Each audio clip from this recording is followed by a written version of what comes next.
Hello, everyone. Thank you for joining me on this lovely Thursday in the Post-Purchase Customer Experience Theater. Obviously, a big part of post-purchase that is often overlooked is returns. And so I'd like to just get a show of hands, whether you're an e-commerce brand, whether you're a shopper, whether you work in a warehouse or run a warehouse. How many of you enjoy the returns process or dealing with returns? Right? About what I was expecting. You know, as a brand, you'd rather be shipping orders, not dealing with returns. As a shopper, you're hoping the order fits, you're hoping you like the product you bought. And as a warehouse, again, you'd rather be shipping outbound. Nobody enjoys the process of returns, but they are still very important. And also, let's face the fact, returns are inevitable. They're going to happen. And so how can we optimize that return experience and create personalized return experiences that drive loyalty and cut costs? My name is Samir Kamnani. I'm a senior product marketing manager at Loop, and I'm very excited to talk to you all today about returns and how we can optimize the experience. So a little bit about Loop Returns. We are a returns management platform that helps e-commerce brands scale their returns process, automate it to save some time and cut costs. They can provide a good customer experience by making the returns process self-servable for shoppers, and ultimately drive loyalty and retain revenue from returns to not have it be such a cost center. So that being said, Loop has been around since 2017, and in that time, we've helped over 2,200 brands retain more than $1 billion in retained revenue. We've grown to about slightly over 200 employees.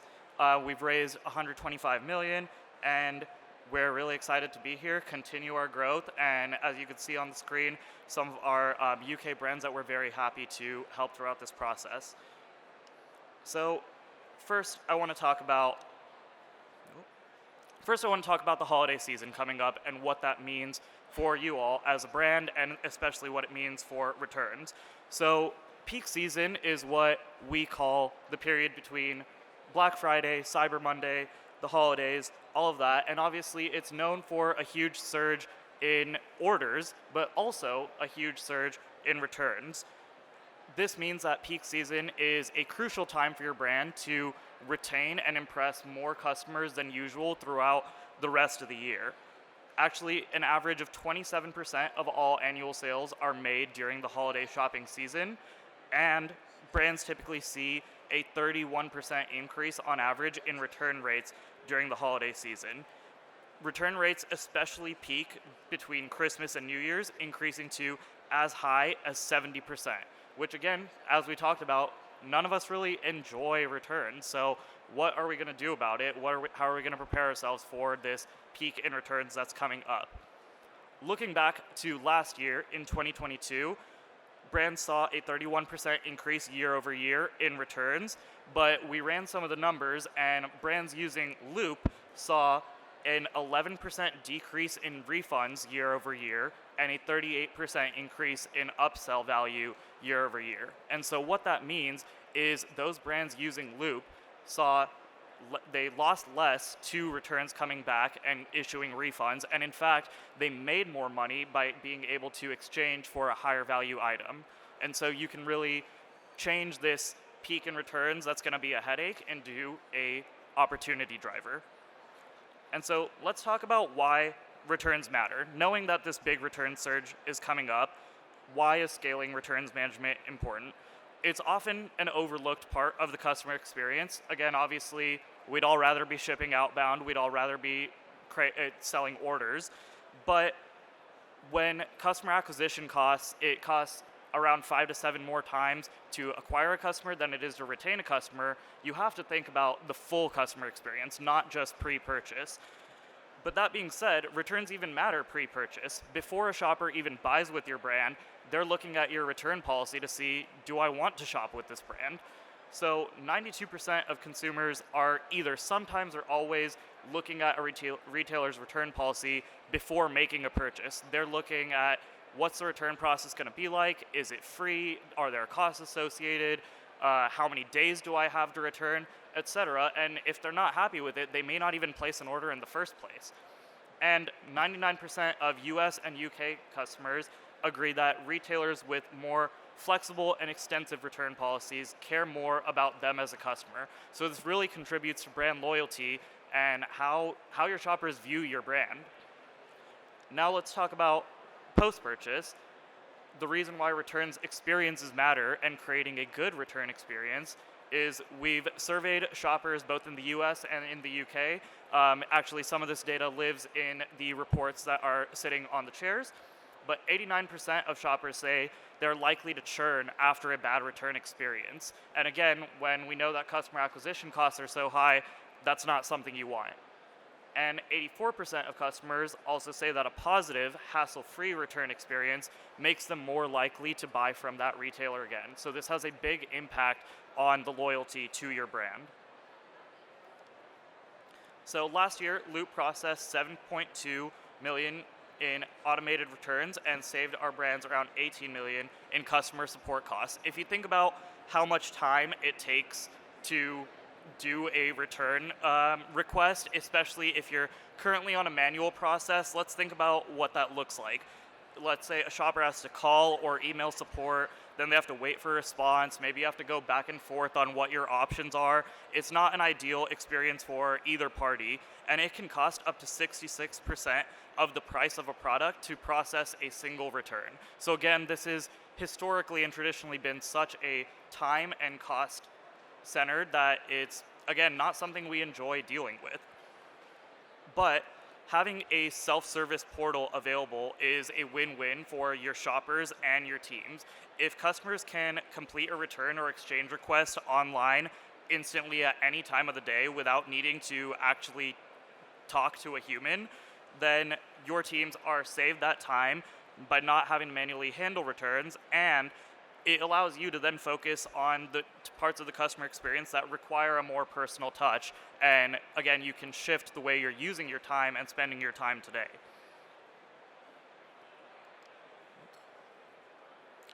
So Loop also helps reduce unnecessary returns to save time in the warehouse and cut down on shipping costs. So for example, if you know that an item cannot be restocked or resold, or if it's just more expensive to ship that item back to your warehouse than it is to forego that cost. Let's say accessories like socks or a ring, obviously a cheap ring, not a very nice, expensive ring, things like that. It's probably going to cost you more to ship it back. So you can enable experiences such as a keep the item feature. So, hey, go ahead, don't even bother shipping it back. We'll issue your full refund, we'll issue half your refund, anything like that.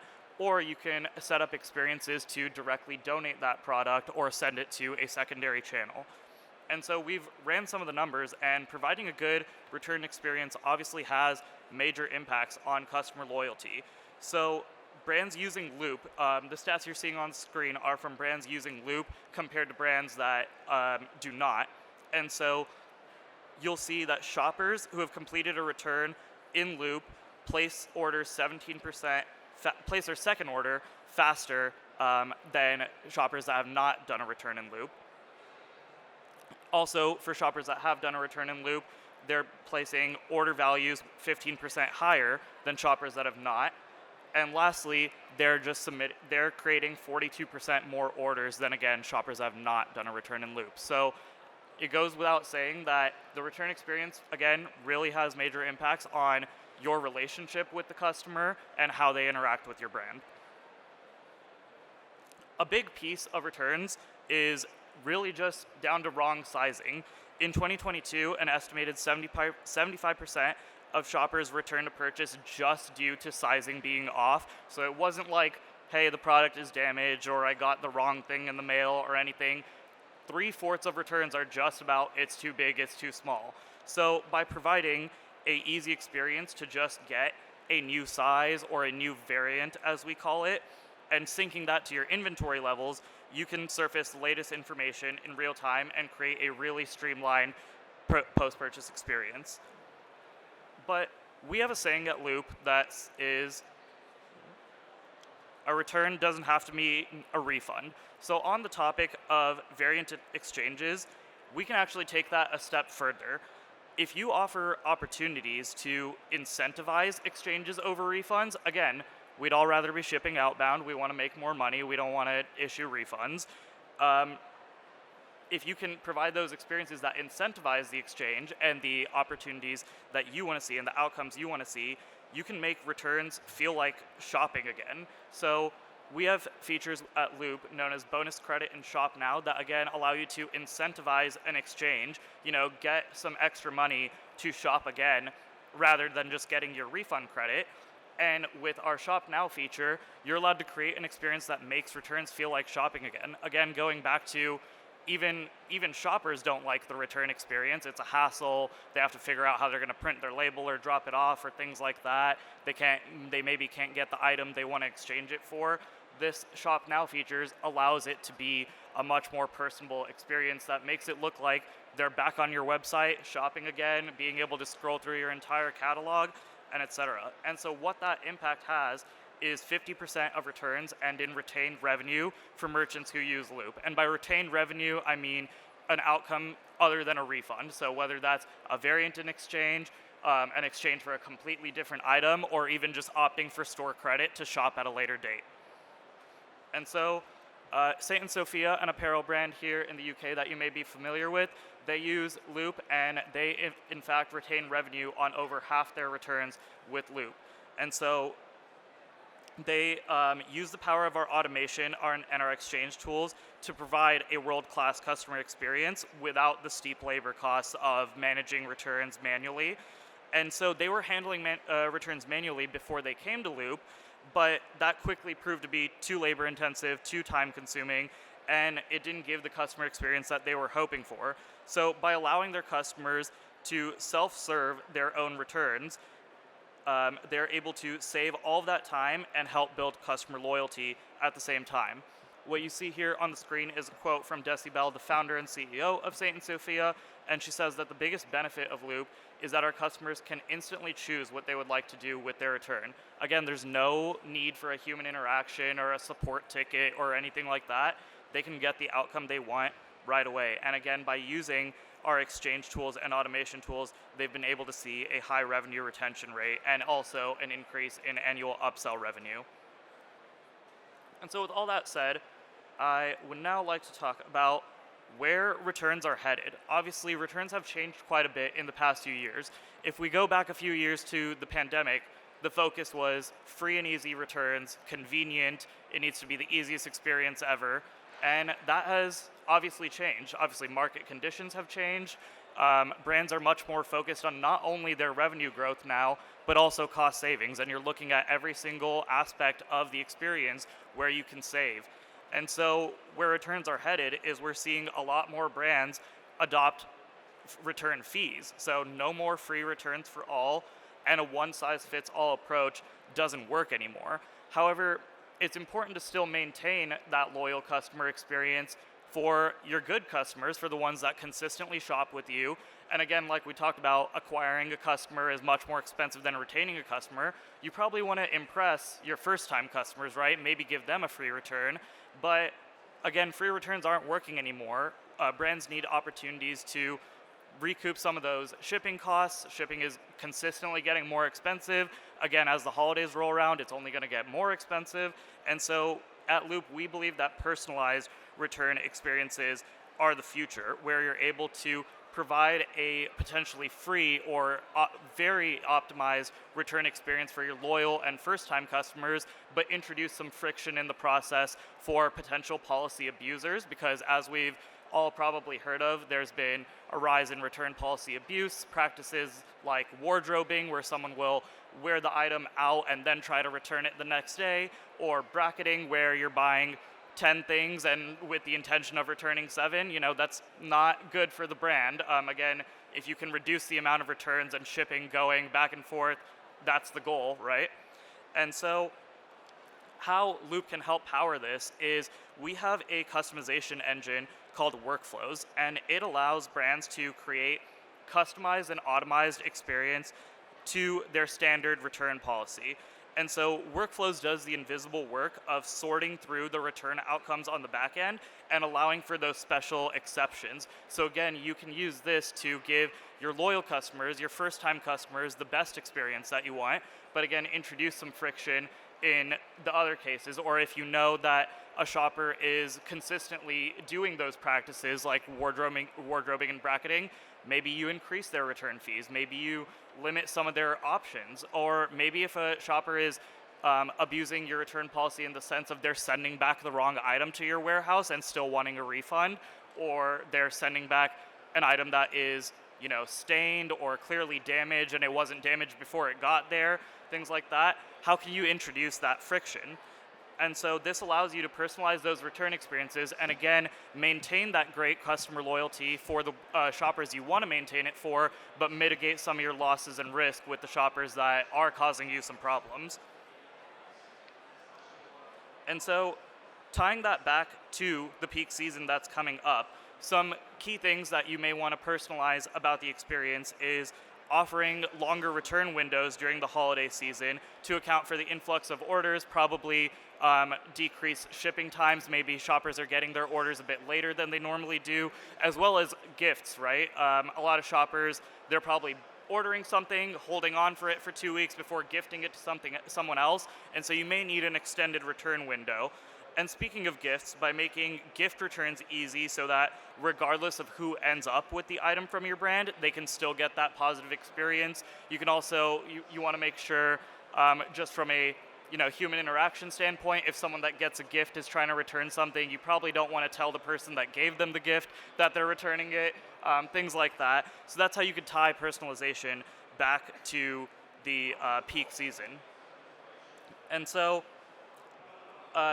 another thing I would want to leave you with is Loop offers many opportunities to integrate the rest of your tech stack so that you can optimize the experience even more and leverage data from various places to drive those personalized experiences. So if you're getting signals from your WMS or from your ERP or from your help desk and you want to use that data to, again, be inputs in driving those personalized experiences of what should I do with this shopper and what should I do with this shopper, that is possible with our integrations.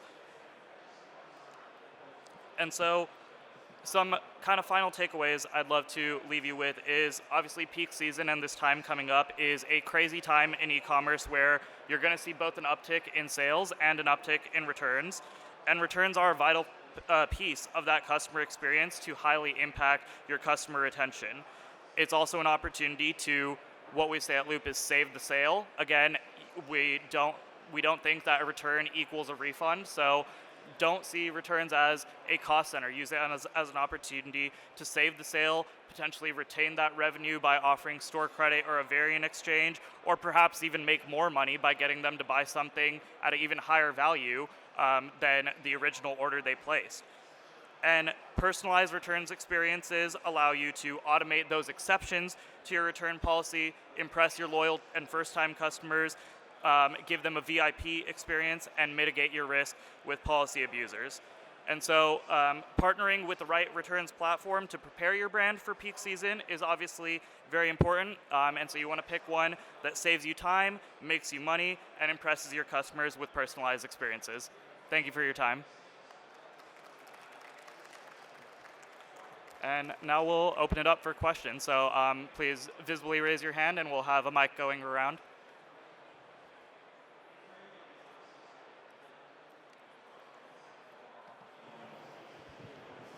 Thank you. Thanks for your talk. My name is David, and I run a 2-hour delivery and returns company for fashion e-commerce companies. You talked about building friction for customers that are, like serial returners, right? But how do you make sure that you build that friction and at the same time retain their patronage? Yeah, that's a really good question. I think it's finding that line between introducing the friction, but not too much. It's not like, unless it gets to a really bad point, you probably don't want to put them on like a block list of, hey, no returns for you. But it's a bit of introducing the fees. And as we know, more brands are introducing fees in the returns process. So it kind of goes down to, we don't need to give a free return experience to everyone. I think shoppers are very willing to pay between £1 to £5. They won't even bat an eye at that. I think as you're getting closer to maybe 10 pounds, it's a bit of, do I want to return? But again, those are the ways where you can introduce that friction and again, still maintain the loyal experience. I think as long as you're not going too overboard with introducing the friction, again, unless it's a very, very bad shopper that's doing bad return practices, then I think that's how you find that line between still providing a good experience but mitigating your losses.